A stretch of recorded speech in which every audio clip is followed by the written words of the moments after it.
if you are dealing with pain and are a lifter or just a person, I guess, I don't know why you're here. That's a joke. Oh shit. Laundry.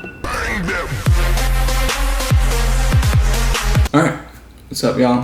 It is TS.Lifts, also known as Joe, or whatever you want to call me. Some fitness dude with a camera also works. Yeah, we'll jump right into it. Today I've got a very special package. I just show my address.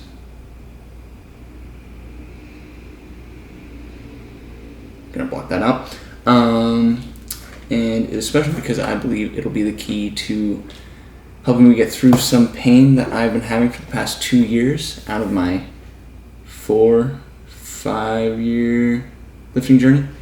Yeah, so it has been a long journey, and I've ultimately made the decision to start using BPC, Body Protective Compound 157, which is not technically a natural substance, as it is banned by WADA, World Anti-Doping Agency. Yeah, that sounds right. But that is because BPC-157 is not FDA approved. And you know, sometimes shit just be like that. Since when has WADA had our best interests at heart? But, whatever the case, if you're watching this video, it's probably because you have looked into BPC yourself. And what I'm hoping to do with this series is document my use of it and give a better look into what it can do for people. So just a bit of background on me. Been lifting for, as I said, about 4 or 5 years now. Got into powerlifting pretty quickly, and was competing around my 2-year mark, 1.5, 2 year mark. And ultimately, I think that was probably a poor decision for me. I made a lot of progress in my strength and muscular development, but I think I took a lot of missteps, didn't focus on recovery as much, and focus on building up my strength in my tendons and ligaments, which you should do.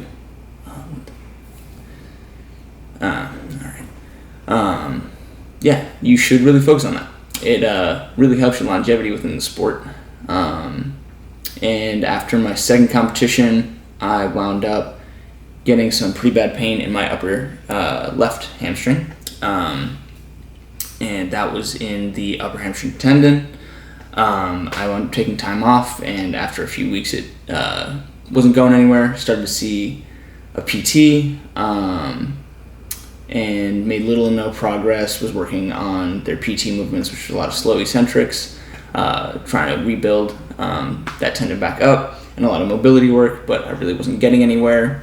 Tried out cupping, and while that provided some relief as it brought more blood flow to the area, really didn't get me anywhere substantial.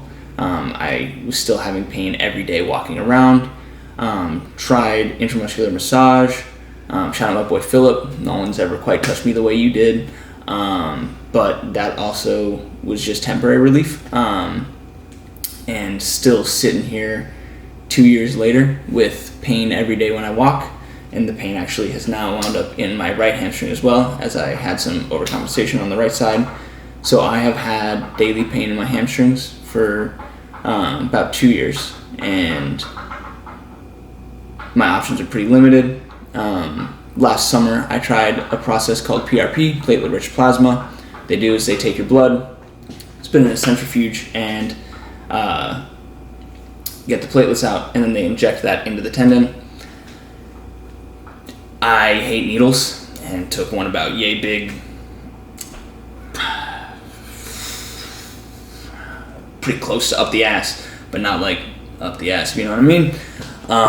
And you know, it did not feel good. And then 3 months down the line, I started noticing improvement in my left hamstring, but as you can see, I'm sitting here a year later, still struggling to walk, can't squat over 300 pounds without pain. So it was time to try something new. You know, it sucks not being able to walk without pain or, you know, just exist, but with everything going on, it's really just started to take an impact on my mental health as well, as I'm sure all of you lifters know. Not being able to lift to your full pleasure is not fun. It's not a good time. And I actually have wound up with 2 shoulder impingements in the meantime over the last 2 months, which has made things a lot worse. Now I've got the upper body, lower body pain combo going, which makes life pretty shit. But as much as it sucks, it doesn't suck as much as it started to impact my ability to look like I lift. I mean, I think I still got a little bit going, but, you know, can't walk around the streets looking like I don't lift. That would just suck. So I'm hopping on gear. This isn't an anabolic. It is a peptide. But yeah, 2-year journey with my injuries, and I think that BPC-157 could help me in my recovery process a lot. So essentially what I'm hoping to get out of it is just more blood flow to my tendons. My hamstring tendons, the upper hamstring tendon, actually is one of the tendons that receives the least amount of blood flow in your body, which makes it really hard to heal. So I'm hoping that this BPC will help accelerate that process and decrease the inflammation in my day-to-day so that I can exist without pain, which will be great. My goals with it really, use it as little as possible to get the most out of it. Really going to try and lock in as I use it, just to really, maximize what I'm getting out of it. I'm not planning on hopping on any anabolics, but that would be my goal with an anabolic as well. If you're using something that, 1, costs money, and 2, has some stigmas around it, or could have some negative side effects. If you're making that choice, you should really go all in on it. You should make sure you're optimizing everything around it. Optimize your sleep, your training, your recovery, mobility work, your eating. Don't waste it. So that is what I plan to do with my BPC-157. So what I have done is I've gone with the oral route because I hate needles, as I've said. I should have fucking opened this. I'll be back.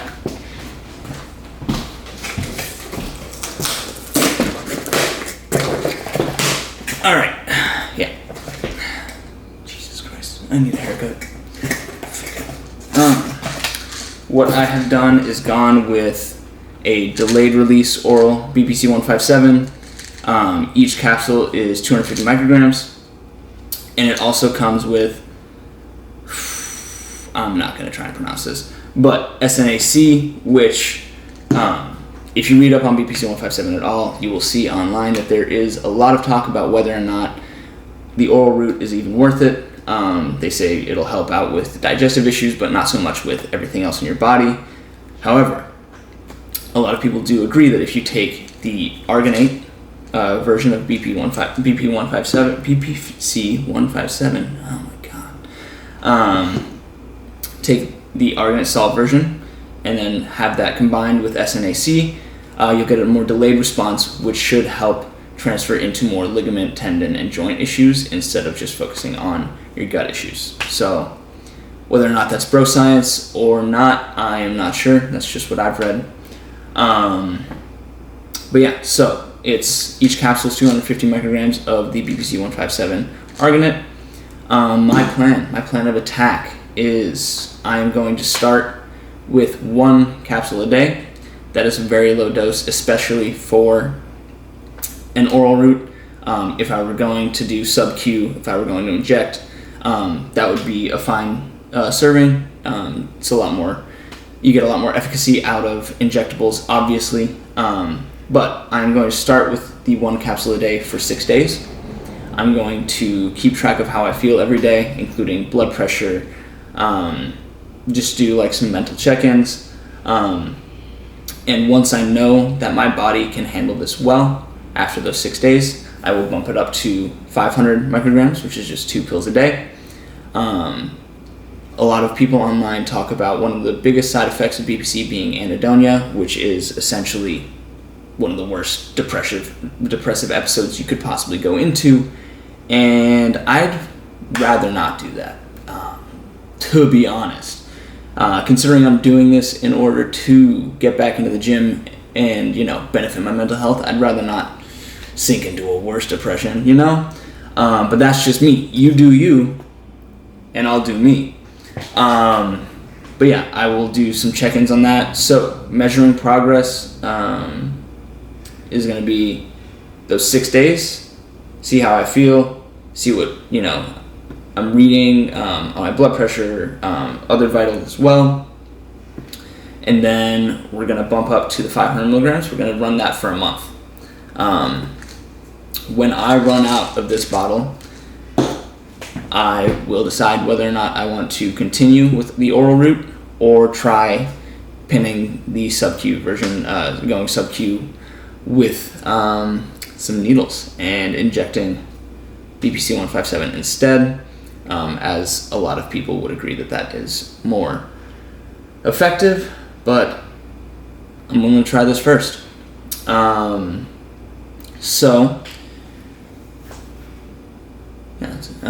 Measuring my progress, the daily check-ins, we're going to do a pill in the morning. We're going to wait 2 hours. We're going to check in, see how we're feeling.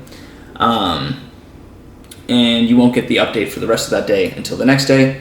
But we're going to be looking into just daily pain, just existing. What am I feeling? Walking around, is that hard with my shoulders? Is it hard to do my daily tasks, hard to work on my computer? Stuff like that. Then we're going to have lifting pain, also rated on a scale of 0 to 10. And that's going to be associated with the lift for that area. So if I do a lift for legs, I'm going to check in, see how it's doing with my hamstring pain. If I do something upper body, see how it's doing with my shoulders. And as we all know, everything pretty much gets worked when you're stabilizing correctly. So if I'm using leg drive on bench, that's going to be a check-in for my shoulders and my legs. We're also going to do mobility and range of motion checks. Going to rate that on a scale of 1 to 10 for both my shoulders and my legs. And then we're going to have a Does Joe Feel Sad scale. That's the biggest one. When I wake up feeling like shit, my body hurt. Jesus, I need a haircut. Biggest thing for me is, waking up, my body hurts. I know I can't do what I want to do. And that really sucks. So we're going to be rating that on a scale of 0 to 10. 10 being I am, thinking 150 down the highway. 0 being, my body feels great. I know I can go lift. I can do whatever I need to do in my daily life, and I'm going to feel good about it. Wait. Yeah, that makes sense. So we'll do 10 is high pain for the pain measurements, and 0 is low pain, and then I guess mobility, range of motion. We going for a low score? Yeah. The lower the score every day, the better for all of them. And then the total. Yeah. The lower score, the better. And I'll as well just be talking through mental state, how my body's feeling, how my stomach's feeling. Some people report having some stomach issues when doing BPC-157, especially for the first few weeks. So I'll be checking in on that. I'll just be super transparent about everything going on in the process. And if you are dealing with pain and are a lifter or just a person, I guess, I don't know why you're here. That's a joke. Oh, shit. Laundry.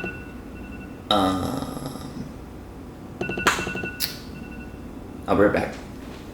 Don't go anywhere. I'm gonna finish up in a second, I swear. Watch over the place for me.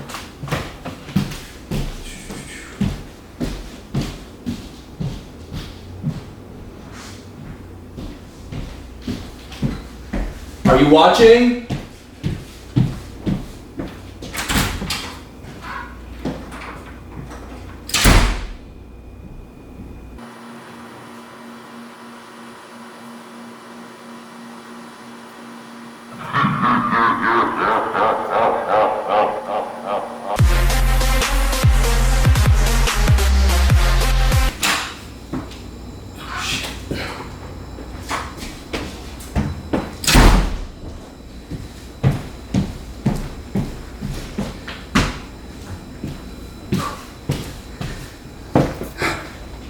Hope you like my shorts. Pretty comfy actually, but I don't know where I was. I'm gonna be honest with you. Just moved into a new place, so I forgot where the laundry room was for a second. Yeah, so that's how we're gonna track progress every day. Yeah, I mean, this is just the road to me getting back on track with my lifting and back on track, if we're honest, with my life. And I am hoping to see some great results out of this. Day one will be tomorrow, Monday, July 22nd. Gonna take it first thing in the morning, wait a couple hours and then eat. Saw that recommended as well. I will try every different way of taking this and report back to you guys. So hopefully when you get to a point, if you get to a point where, God forbid, you feel you need to do this in order to feel better, you have all the information that you need in order to go forward with the process. Yeah, that's all. TS out. Have a good one. Have some good lifts for me, since I can't right now. Catch you later.